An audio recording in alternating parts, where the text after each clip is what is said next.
Hola, ¿cómo le va? Mi nombre es Jo. Me dedico a la fisionomía. Hoy voy a leer el rostro del presidente de España, Pedro Sánchez. Empecemos por los ojos de Pedro Sánchez. Ojos grandes y protuberantes.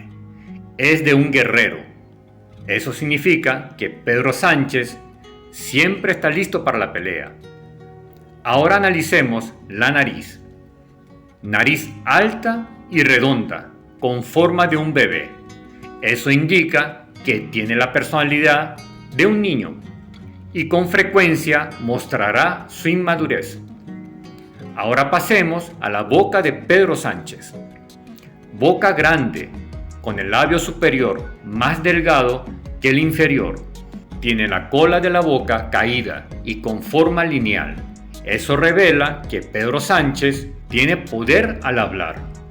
Pero a la vez, sus palabras pueden perderse y convertirse en su propio enemigo. Es cierto que Pedro Sánchez tiene una fisonomía para ser una persona popular e importante, y se ve su grandeza como persona. Pero como político o presidente, su fisonomía no es suficiente. Debe trabajar duro para mejorarlo. El destino de un político cambia mucho después de ser presidente de un país.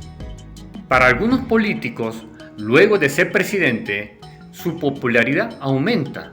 Por el contrario, para Pedro Sánchez, su popularidad va a bajar luego de ser presidente, debido a que su energía es baja.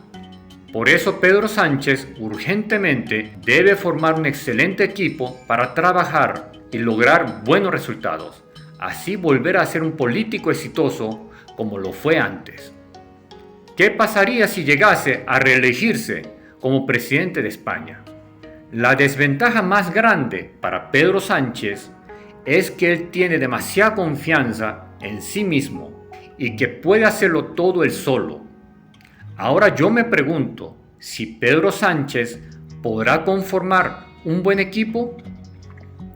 Porque si él trata de trabajar y gobernar creyendo solo en sí mismo, las cosas no van a funcionar. Si enfrenta solo contra los problemas del país, Pedro Sánchez va a fracasar. En conclusión, si Pedro Sánchez volviese a ser de nuevo presidente de España, sí o sí debe tener un nuevo equipo y un excelente equipo para hacer un mejor mandato. Si no, no va a ser un buen gobierno y seguirán los mismos problemas en el país. Hasta la próxima. Chao, chao.